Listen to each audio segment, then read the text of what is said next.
Yes, big there may be a solution Yeah. to all these problems, developed by a little company called Lockheed Martin that you may have heard of. New startup. So they've come up with what they say is a new design for a fusion reactor. Yeah.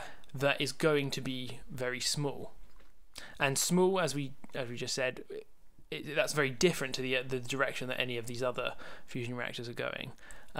Small would mean they are able to iterate on it very, very quickly in a very, totally different timescales to these large ones. But there is quite a lot of skepticism, I think, around from the nuclear fusion kind of expertise world that this thing is even possible. Yeah, it's a left turn from all the other designs we've been talking about. Yeah, that all have long heritage. The tokamaks and the stellarators have all been around. Concepts have been around since the 40s and 50s, basically. Yeah, it's called the high beta fusion reactor. So it basically works. I think it's supposed to be about the end product, something the size of a jet engine. So tiny compared to these other ones. Tiny. Mount that in a vehicle. Yeah, the idea is that you would be able to put it on the back of a lorry or something. Yeah. And again, it uses a plasma confined by magnetic fields. It has a different shape, and they're in kind of like spindles with magnetic fields running around. And the plasma doesn't flow round in the same way as it does in the other two, but it comes out of these magnetic cusps and flows back round into the cores. And it's much more complex sort of geometry of the plasma with these weird sort of like spindly bits and stuff and things, and plasma kind of arcs out and back in a way that's very different to in the stellarators or the tokamaks. Yeah. So the high beta part of the name refers to basically the amount of energy they need to use to put into the magnetic fields to be able to contain a higher pressure in the plasma, right? Yeah. So beta is like a ratio of the amount of magnetic energy to the amount of plasma energy you get. Yeah. In the middle. Exactly. So a high beta one means it can be smaller, essentially. You can contain it in a smaller area. Yeah, by using less energy. By using less energy. Yeah. Well, crucially, that's what it literally means. You use less energy, but it results in something you can make it smaller. Yes. Because you can contain that plasma they use superconducting magnets, which is one of the innovations of it. That combined with the shape of the plasma they're using creates like a very good surface to volume ratio. Yeah. And you end up essentially, and also because they're using superconducting magnets, it doesn't have, I think there's some electrical instabilities if you don't use superconducting magnets. If you have like net current, I think this has no net current, so you end up with a more unstable plasma if you don't use superconducting magnets. So basically they will sort of add up to a more compact fusion design, which is one of the reasons why it's so innovative and might potentially sort of save the world. And I think the idea as well is that they'll basically, the neutrons that come out breed, and I think they're going to try this with the tokamaks as well. They breed tritium, which is a fuel. Yes. So that they'll impact the outside of the sort of the sheath. Is that the word? The sheath, I think it's blanket the sheath. Or something. Blanket, yeah. Which protects all these magnetic and basically the outside world from the fusion reactions and keeps them contained and captures the heat. Yeah, crucially captures the heat, and those impacts will generate tritium, which is fuel for the ongoing fusion reaction. And the heat to keep that fusion reaction going is just generated by adding more fuel in, essentially. Yeah. Because they then begin to fuse and stuff. Yeah. So that's self-sustaining in another level as well, isn't it? Because you're generating the fuel you need to keep it burning. Yes. Yeah. By burning it. But they're going to try tritium breeding, I think, in all of Yes, I think that's generally thought to be. I think because you can, if you chuck neutrons at lithium, you can make tritium. I have no idea how that works, but that's a thing that can happen. And they're using superconducting magnets. I think this crazy idea is that you have this plasma that's like 800 million degrees or whatever, 800 million Kelvin, and just a cool 800 million. Yeah, and then inside you have these magnetic rings, but they're superconducting magnets to help confine the plasma. And there's various ones on the outside and the inside, but the ones in the middle, the superconductors, they're down at like not far off absolute zero to keep them, and they're not very far. They're very much. There's just a shield between them and the plasma, and there's this massive pressure temperature differential. It's mad. And actually, the way that I understand that the plasma works in the Lockheed Martin one, and I could be misunderstanding this, but it seems to be that you have plasma all around these superconducting magnets. Yeah. So you have it obviously these spindle shapes kind of underneath or in the core of the reactor, but also you have these arcs that go over the back of them as well, or over the back of the superconducting magnets. Yeah, so it these seems things, to be. yeah, it's kind of hard to quite work out to exactly visualize what exactly mean. what. Yeah, we need to kind of see a fully modelled diagram with showing. It's not. There's some crudely drawn diagrams. Let's just say on the internet. But basically it seems like you're going to have a temperature difference of about 800 million degrees. Yeah. Over the space of a few centimeters. Although having said that, I mean that's going to be almost anywhere in it.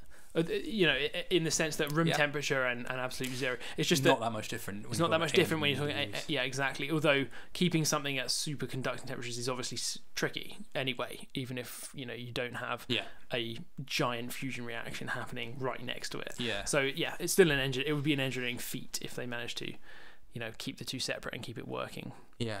But the announcement of this, which was only last year maybe, or the year I think they started the project in like 2010. I think the first information about it may have been made public in 2014. Okay, yeah, that sounds about right. And there's been more information subsequently released in 2015. But it's just suddenly, we've got this design, which is you're going to be able to put on the back of a truck. It's going to be very cheap. We can iterate on it very quickly and test, and they're going to be able to. What were the dates? They're going to expecting a prototype within a couple of years, right? Yeah, a working prototype. I think 2017 they said a working prototype. That's next year. Yeah.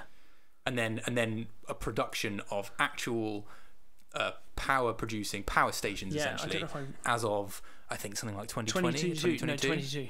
2022. Yeah. So that's 5 regular years. Operation by 2022. Regular operation, so that suggests they're going to be generating power for the world by then. Yeah, and so one of these things would be able to generate power for about 80,000 people. They think on the back, just on the back of a lorry, just mount it on the back of a lorry, and all sorts of other things that you'll be able to. You'd be able to take them apart quite easily. They're going to try and build it in a modular fashion so that if there's swap parts out. Yeah, exactly. So if there's problems with the neutrons bombarding parts of the shield around these magnetic coils and stuff, the superconducting ones inside, and they were saying that if it is a very difficult engineering thing to have them have very long lifetimes, they'll try and build it in a modular fashion whereby it's actually quite easy to swap out parts. So you just sort of like lift off the top and just pull this magnet out and just stick another one in and then plug it in and sort of just try and have it in a very a way that's very easy to fix and things. So you just have like parts being shipped out, self-contained parts, and it's like plug and play almost. Obviously not that simple, so that it doesn't take hundreds of the world's best scientists to try and fix one of these things every time it breaks. And I think they were talking about how in aircraft parts, a lot of them are only designed to last a year of continuous use, but they end up replacing them after X number of thousands of hours anyway. Just in case, and they'd be doing something similar with these fusion power plants. They'd be just replacing parts when they look like they're getting a bit tired, and instead of trying to engineer something that lasts for extremely long periods of time, you just build something that's a bit cheaper and has less engineering gone into it. Just have routine refurbishment and just keep maintained. Obviously that's not trivial. No, of course not. But the thing is, the plan for these will be eventually to sort of mass produce them. Yes. In a factory, essentially, in an assembly line. So that will obviously bring the cost manufacturing them down, and the kind of expertise to fix them and the parts you'll need to fix them will also be mass produced. And I mean, it seems pretty awesome. I mean, if it works. Just think of the size of a normal power plant, that powers 80,000 people. Just you could have these in a large city. You could have loads of them powering cities as large as London or whatever, just dotted all over the place. Dotted around, or you could have a power station the same way, just banks of them maybe. Exactly. I mean, they might be able to scale them up in the sense that they become more efficient, maybe as larger things. Once you perfected the design at a certain size, it might be much easier to scale it up than trying to build a big one every time. So you might be able to get very large scale power plants. But also, I mean, if you've got lots of little ones, that's a distributed energy source. It'd be much easier to swap them in and out and things if something goes wrong or whatever. And they're very mobile, so bringing power out to all sorts of places would be remote places or just anywhere where you need mobile power. Although obviously they're they're not going to be the parts for them to repair them if they have to have regular engineering works done on them. They're not going to be easy to get hold of. Sure, but in places where maybe at the moment you'd use like a petrol generator or something to generate electricity out in the wild somewhere. I don't think you're going to be doing that for a long time. You could take along a cheeky like a camping fusion reactor. I'm thinking maybe not for camping, but for somewhere like an Antarctic base or somewhere like that. I think it might have too much maintenance to start with. It's just that you can have, a normal petrol generator or whatever. Which are quite easy to fix. And also you don't need that much power for an Antarctic base in comparison to a city of 80,000 people. Yeah. So you probably just go with that. For now, I mean, in the future, sure, they might be able to make it so it is going to work, have very, very long lifetimes and stuff. Yeah. But it might just be, for a while into its operation, might just be too high tech for that sort of thing. Yeah, sure. But hugely promising for things like, I mean, they've talked about mounting it in transport, so ships. Yeah. There's all sorts of, just crazy ideas. Aeroplanes. Well, space travel as well. Space travel, especially for not necessarily for getting off of the Earth. No.